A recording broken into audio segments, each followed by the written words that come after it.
नमस्कार दोस्तों, आपका स्वागत है इंस्पायर टू राइज की एक और अमूल्य ज्ञान से भरी वीडियो में।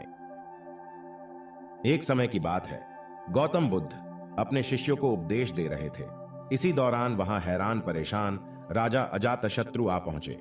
उन्होंने गौतम बुद्ध को प्रणाम किया और कहा कि हे बुद्ध, जब से मैं तुम्हारा अनुयायी बना हूं तब से सभी लोग मेरे सीधेपन का बहुत फायदा उठा रहे हैं। आपका अनुयायी बनने से पहले लोग मुझसे बहुत डरते थे, क्योंकि तब मैं बहुत क्रूर था और किसी को भी मृत्यु दंड देने में क्षण भर का भी समय नहीं लगाता था। आपका अनुयायी बनने के बाद अब मेरा मन इन कामों को करने को तैयार नहीं होता है और मैं सभी लोगों को प्रेम देना चाहता हूं। परंतु कुछ लोग इस बात का गलत फायदा उठा रहे हैं और इससे मेरी प्रजा को बहुत खतरा है। मेरे शासन में बहुत दिक्कतें आ रही है। आप ही अब बताएं मैं क्या करूं। गौतम बुद्ध फिर उन्हें एक कहानी सुनाते हैं। बहुत समय पहले की बात है। एक बार एक भिक्षु एक गांव से गुजर रहा था। उस गांव में एक बहुत बड़ा पीपल का वृक्ष था।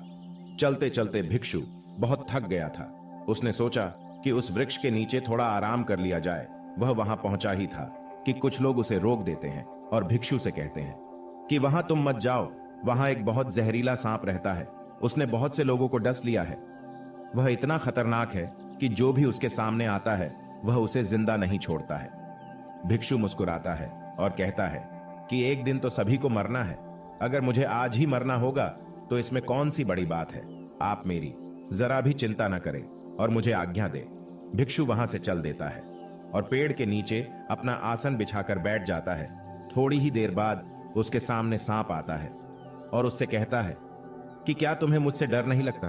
क्या तुम्हें पता नहीं है यह मेरा इलाका है और यहां पर आने की किसी की भी हिम्मत नहीं होती है? तब भिक्षु उसे बहुत ही प्रेम के साथ कहता है कि इसमें डर वाली कौन सी बात है। तुम जो भी करते हो वह इसलिए करते हो क्योंकि तुम्हें डर है कि कोई तुम्हें मार ना दे, इसीलिए तुम दूसरों को डराते हो। मुझे किसी बात का डर नहीं और ना ही मुझे मृत्यु का डर है और ना ही जीवन की लालसा है। कोई मुझे नुकसान पहुंचा ही नहीं सकता, तो फिर मैं क्यों डरूं? सांप को यह सुनकर बहुत गहरा आघात पहुंचता है। उसने आज तक ऐसे व्यक्ति देखे जो उससे डर कर भागते थे। उसने आज तक ऐसा कोई भी व्यक्ति नहीं देखा था जो उससे नहीं डरे।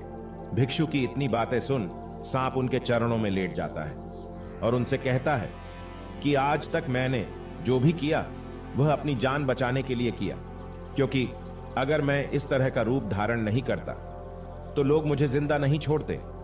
तब भिक्षु उससे कहता है कि तुम एकदम सही कह रहे हो, लेकिन अगर तुम इस मोह से मुक्त होना चाहते हो तो एकदम शांत हो जाओ, प्रेम से भर जाओ और ये जान लो कि एक दिन जीवन समाप्त हो ही जाएगा।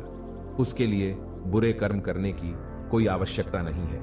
इतना कहकर वह भिक्षु वहां से चला जाता है और सांप उस भिक्षु की सारी बातें अपने दिमाग में बैठा लेता है और वह यह तय करता है कि आज से वह कोई भी गलत काम नहीं करेगा। सांप सभी बुरे कर्मों को छोड़ देता है, लेकिन इसका उस पर उल्टा असर पड़ता है। जो लोग उसे पहले देखकर भागते थे अब उसके सीधेपन का गलत उपयोग करने लगे। अब सब लोग उसे छेड़ते, उसे चोट पहुंचाते। अब सांप बहुत दुखी रहने लगा और बहुत ज्यादा दुखी रहने लगा। अब उसके शरीर पर बहुत से चोट के निशान बन गए, क्योंकि अब वह लोगों को नुकसान नहीं पहुंचाता था और सभी लोगों के साथ प्रेम से रहने की कोशिश करता था। लेकिन लोगों में उसके प्रति जो भय था वह ही उसे सुरक्षित रखता था। कुछ दिनों बाद वह भिक्षु फिर से उसी पेड़ के नीचे आता है और वहां अपना आसन बिछाकर बैठ जाता है और उस सांप को देखकर बड़ा आश्चर्यचकित होता है कि पहले सर्प की क्या स्थिति थी, लेकिन अब सर्प की क्या स्थिति हो गई है। और वह उस सर्प के लिए बहुत चिंतित भी होता है। उस भिक्षु को देखकर सांप कहता है, हे भिक्षु, जब से आपने मुझसे कहा कि मैं शांत हो जाऊं और प्रेम को अपनाओ, तब से लोगों ने मुझसे बहुत गलत व्यवहार करना शुरू कर दिया, जिससे मुझे जीवन जीने में बहुत कठिनाई हो रही है। अब आप ही बताएं मुझे क्या करना चाहिए। फिर वह भिक्षु कहता है कि हे मित्र, मैंने तुमसे यह नहीं कहा था कि तुम अपने स्वभाव को ही बदल लो। तुम सर्प हो और क्रूरता ही तुम्हारा स्वभाव है। अगर तुम क्रूरता नहीं रखोगे तो लोग तुम्हें खत्म ही कर देंगे। लेकिन इसका मतलब यह नहीं है कि तुम्हारे भीतर जो उद्देश्य है उसे गलत रखो। तुम्हें भीतर से अपने आप को सही रखना है और बाहर से खुद को वह दिखाना है जो जरूरी है। क्योंकि सर्प एक जहरीला जीव है और लोगों में उसके लिए भय होना आवश्यक है। अगर लोगों के अंदर तुम्हारे लिए भय नहीं होगा तो लोग तुम्हें नुकसान ही पहुंचाएंगे, लेकिन तुम्हें भीतर से अपने आप को सही रखना चाहिए कि तुम्हें किसी को नुकसान नहीं पहुंचाना है, केवल अपना भय बनाए रखना है। गौतम बुद्ध कहते हैं कि राजा अजात शत्रु। तुम इस कहानी से क्या समझते हो? राजन, इसका मतलब यही है कि तुम अपने स्वभाव को मत बदलो। तुम अपने आप को समझो, तुम अपने आप को प्रेम पूर्ण पाओगे तो अपने उद्देश्य को अच्छा पाओगे, फिर तुम्हें उससे खुशी मिलेगी, और जब तुम्हें खुशी मिलेगी तो तुम लोगों को खुशी दे सकेंगे। और यहां इस बात की जरा भी जरूरत नहीं है कि तुम बाहर से लोगों को क्या दिखा रहे हो। जरूरत इस बात की है कि तुम भीतर से अपना उद्देश्य क्या रखते हो। दोस्तों, आपने इस कहानी से क्या सीखा? हमें नीचे कमेंट बॉक्स में कमेंट करके जरूर बताएं। धन्यवाद।